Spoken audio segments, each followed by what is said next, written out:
So mutual funds మీరు ఎప్పుడైనా తీసుకున్నప్పుడు కొన్ని టెక్నికల్ థింగ్స్ గుర్తుపెట్టుకోవాలండి. ఒకటి బీటా అనమాట. బీటా అంటే మార్కెట్ వాలటిలిటీ తగ్గట్టు ఇది ఎంత మూవ్ అవుతుందనేది. ఎంత లో బీటా ఉంటే మనకంత బెటరు. తక్కువ వాలటిలిటీ ఉన్నట్టు లెక్కనమాట.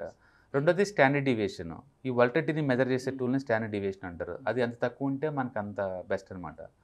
ఆల్ఫా, ఆల్ఫా అంటే బెంచ్ మార్క్ ఇండెక్స్ దాటి ఎంత ఎక్కువ రిటర్న్ తీసుకొస్తే అంత బెస్ట్ అనమాట. దాన్ని ఆల్ఫా అంటారు. రెండోది షార్ప్ రేషియో అంటారు. షార్ప్ రేషియో అంటే రిస్క్‌తో కంపేర్ చేసుకున్నప్పుడు రివార్డ్ నాకు ఎక్కువ వస్తుందా లేదా అనేది షార్ప్ రేషియో అంటారు. వీటన్నిటి ద్వారా ఒక మ్యూచువల్ ఫండ్‌ని మెజర్ చేస్తా ఉంటారనమాట.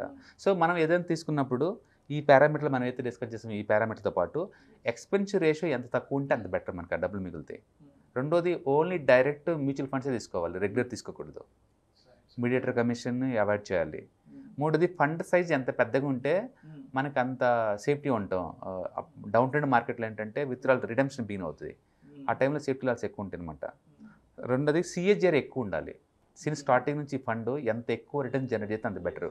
అదే టైంలో కన్సిస్టెన్సీ మెయింటైన్ చేయాలి. అంటే rolling returns every year consistency maintain చేస్తుందో లేదో చూసుకోవాలి. ఇయన్నీ పారామీటర్లు తీసుకున్నాం అనుకోండి, మనం ఈచ్ కేటగిరీలో బెస్ట్ పిక్ చేసుకోవచ్చు.